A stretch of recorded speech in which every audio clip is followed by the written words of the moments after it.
What's up, everybody? It's me, E-Man from E-Man's Movie Reviews, and welcome to yet another episode of the Recap with E-Man as I catch you up on some stuff you might have missed in the entertainment world. We have got a lot of things to cover today. I mean, DC is out here making major moves. You've got an actor out there doing some insane stuff for a movie role. Then you've got movie delays and some sequels, and the biggest news, of course, is with Will Smith and Jada Pinkett Smith and all the drama that they've been going through that's been making headlines. I'll cover all that, get you caught up, give you my thoughts, so much that you don't want to miss coming up next.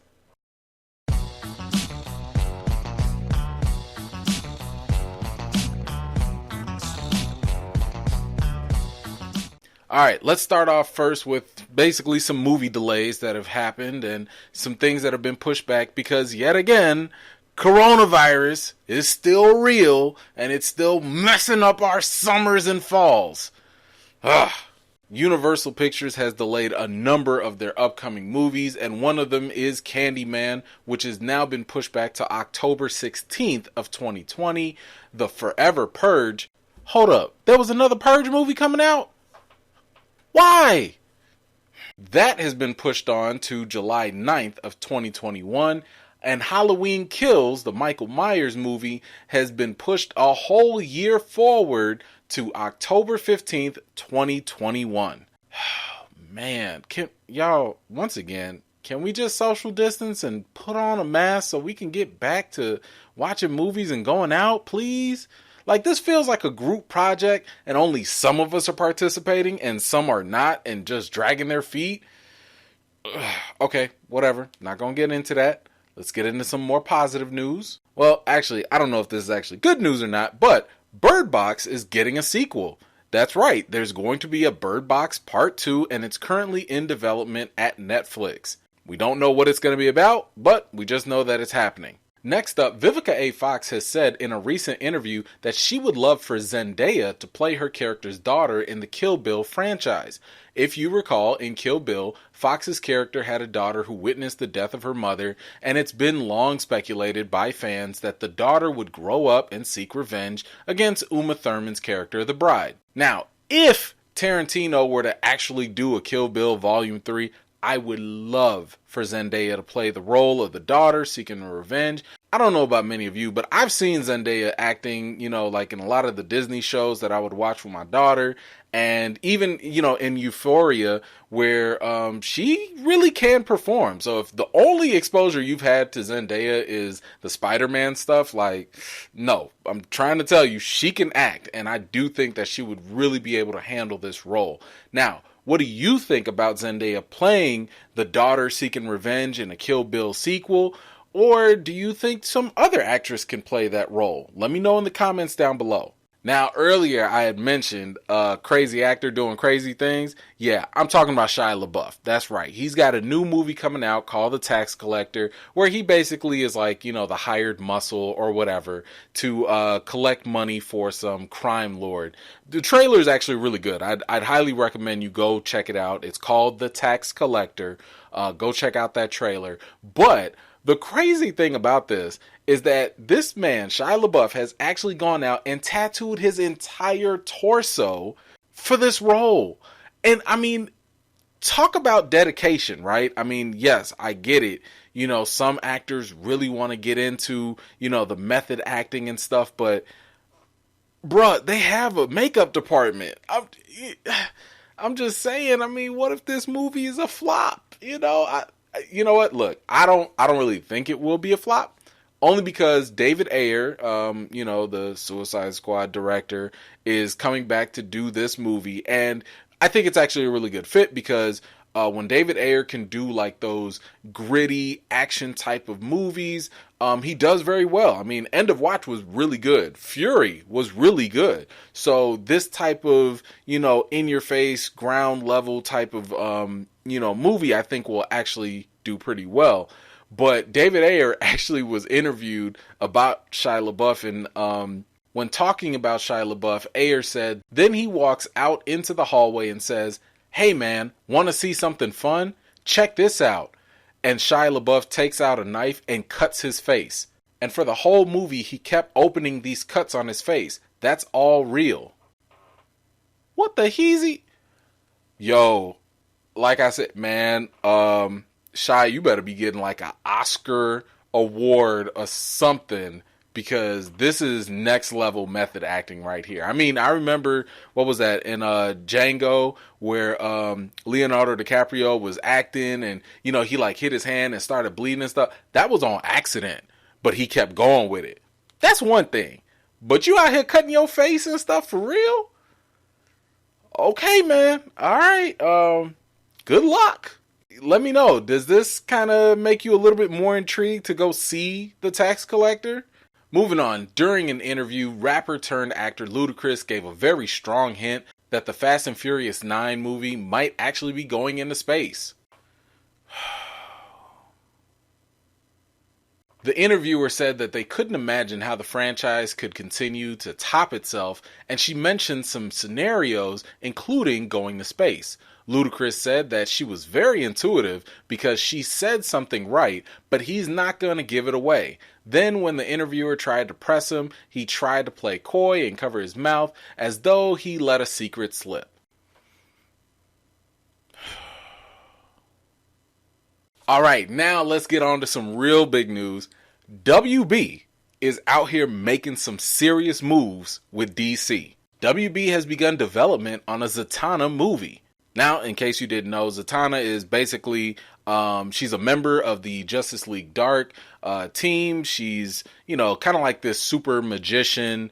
Think of like, I guess, Doctor Strange, but a female and younger and maybe a little cooler, depending on who you talk to. But she is actually pretty cool. So it is definitely something to be excited for. And this will be coming from J.J. Abrams' production company, Bad Robot, who, by the way, are already working on a Justice League Dark project. Now, about 2 years ago, Deadline had already reported that WB was going to be doing more DC Dark type of stuff, and just other DC projects. They were going to do Supergirl, Batgirl, and Zatanna. So I think it'd be pretty cool if they actually make this movie, because the cool thing with Zatanna is that she's connected to a number of other prominent DC characters. So there could be a possibility, which I would absolutely love, for her to be connected to Dr. Fate. And, of course, maybe even Constantine. Speaking of which, there's some additional reports that suggest that J.J. Abrams will be producing a live-action Constantine film for WB to debut on HBOmax. Plus, there are other reports that are suggesting that WB is attempting to get a deal with Keanu Reeves to reprise his role as Constantine. Now, I had to go and check my own sources, you know, consult a couple insiders here and there, just to see if there was any merit to these rumors. And a lot of them have actually said, yes, there is. So WB is actually out there trying to make this happen. Now, I would suggest we're not going to roll with this 100%, right? We're going to kind of treat this similar to the Michael Keaton news, where it's like, hey, they're in the talks. Maybe they've shot an email out or something. They want this to happen, but it's nothing concrete as of yet. Personally, I would love, again, for Keanu to come back in the role of Constantine, mainly because I just really, really loved Constantine, you know, the 2005 movie when it came out. So I think it would be pretty dope. But then again, I also understand you could also get Matt Ryan to come and do this role too. Matt Ryan, if you recall, played the Constantine character on the TV series, which got canceled, then picked up, then, you know, whatever, all this back and forth. But he actually looks the part, sounds the part, and, you know, he's the closest iteration of the character to the comics. So if you want the movie star appeal, you go with Keanu. If you want the more true comic book feel, you go with Matt Ryan. So you tell me, which one are you kind of pulling for, and which would you prefer if they actually did a live action Constantine movie or another series? But hold on, that's not all. There's even more stuff from WB and HBOmax that's soon to come. Remember that Batman movie starring Robert Pattinson, directed by Matt Reeves? Well, it turns out that Matt Reeves has made a deal with HBOmax to bring forth a new series about the Gotham Police Department. What? Hasn't this been tried already with Fox? I mean, you know, there was a whole show called Gotham. Even that show ended up becoming Batman Jr. and a prequel anyway, right? I mean, the Gotham Police Department has to be the worst and most useless police department in all of comic book history. I mean, do they plan on making this a comedy series or something? Look, I get it. In fairness, Matt Reeves and Terrence Winter, as the showrunners, they're a little bit better probably creatively than what the Fox series tried to put out. But at the end of the day, I don't really care about Batman's supporting background cast. I mean, if you wanted to talk to me about a show or a movie with the sidekicks, if it was Red Hood, Nightwing, Batgirl, or something like that, cool. I'm okay with that, because those are characters that have much more fleshed out stories, and we can actually gravitate to them. But the police department, Gotham PD, I don't care. I never cared about them in the cartoons, the comics, or even the movies. I think the best way to make this work is if you make this Gotham limited series similar to how Agents of S.H.I.E.L.D. was originally meant to be. You know how it was supposed to tie in to the movies and everything? Now, if they do that with this Gotham series, okay.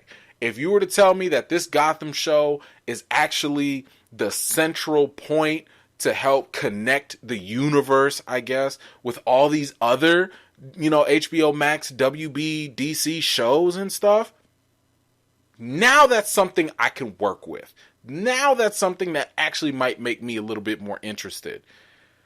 Otherwise, I just don't care. But that could just be me. What do you think about Matt Reeves doing a spin-off Gotham series that's supposed to be at least connected to the Robert Pattinson center version of Batman? So let me know what you think. All right. Now we're off to the bigger news that's been dominating the internet for some time. And that is about Will Smith and Jada Pinkett Smith and the ridiculousness that has been going on with their marriage and all that stuff. Now, look, let me be very honest. I never suspected that I would ever have to cover celebrity relationship drama. But this news is just getting too big just to ignore it. And if you haven't seen it already, I did post like a little funny video, the Michael Jackson video or whatever, just to kind of like show you the relationship without context, right? So if you want to have a quick laugh, you can go check that out. But I also noticed some people in the comments basically say that they didn't know what was going on. So I said, okay, you know what? The whole point of the recap is to recap and to give you guys some background info on stuff. So I'm going to just give you basically a quick catch up of what's been going on this past week or two, or if not longer, with Will Smith and Jada, and then just share my thoughts. So basically, here's how it all started. During an interview, hip-hop star August Alsina confessed to being in a relationship with Jada Pinkett Smith. After that made headlines, it was reported that both Jada and Will Smith denied the relationship happened. Well, after all the social media going on with wild speculation, Jada decided to bring herself to her Facebook show, The Red Table Talk. This episode also included Will Smith. They both came on to basically set the record straight and to either deny or confirm whatever happened. Now, essentially, after Will Smith had to basically press Jada multiple times, Jada confessed to being in an entanglement with August, which just means that she indeed had a relationship with him. What was later revealed, Will and Jada had actually been separated for some time, and Will said that he was even on the verge of being completely done with Jada. Now, fast forward some time later, Will and Jada got back together. August has been heartbroken ever since, and here we are today. Now, if you haven't actually seen this episode of the Red Table Talk on Facebook, I'd say it's worth a watch. All you got to do is go to Facebook, type in Red Table Talk, and it'll pop up. It's like one of their premiere shows or whatever. And you know what? Look, this thing was so big, it broke a Facebook watch record of, I believe, getting like 15 million views in just 24 hours. So it's kind of a big deal, right? Now, here are my thoughts on the whole Red Table Talk episode and all that. I think it sucked in the first place that, August put their information out there in the first place. I mean, it was nobody's business except within that little circle, right? But he went out and put it out for the whole world to know. Now, because of social media and all that, the Smiths, they had to address the situation. There was nothing else you could do, especially if people are saying they're talking on your behalf and you didn't say anything. So, and, I think that they didn't have to owe us anything, but the only thing that they owed was to get their own truth out there, right? That's all that they needed to really do. And I think they did that. I thought the most interesting part of that episode was that they had already resolved this stuff amongst themselves. They've went through the drama, they got back together, they reconciled, and everything was cool for them, within their relationship.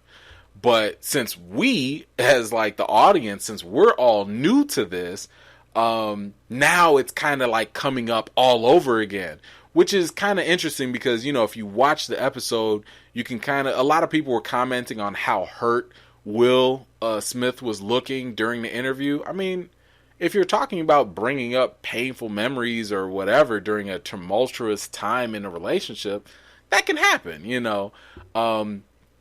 and so, yeah, maybe Will was hurt after rehashing like one of the most difficult points in his relationship.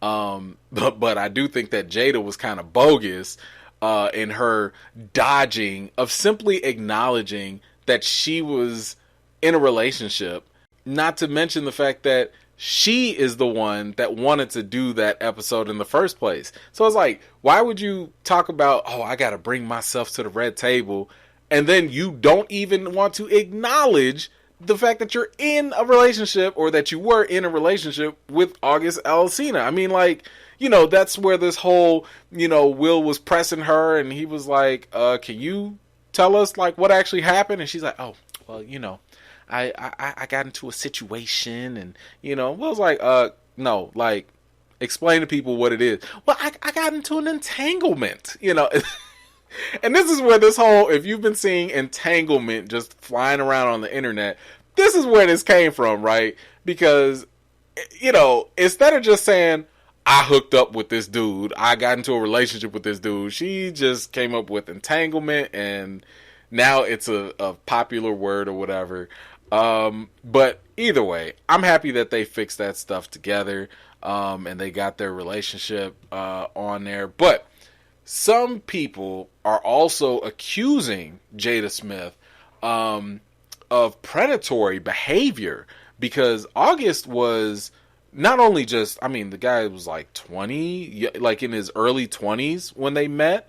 By the way, he was Jaden Smith's friend. So Jaden introduced August to the family and, well, they got entangled, right? But anyway, yeah, some people are getting on Jada because she was the one that was kind of like, they're accusing her of predatory behavior because she's like almost twice his age.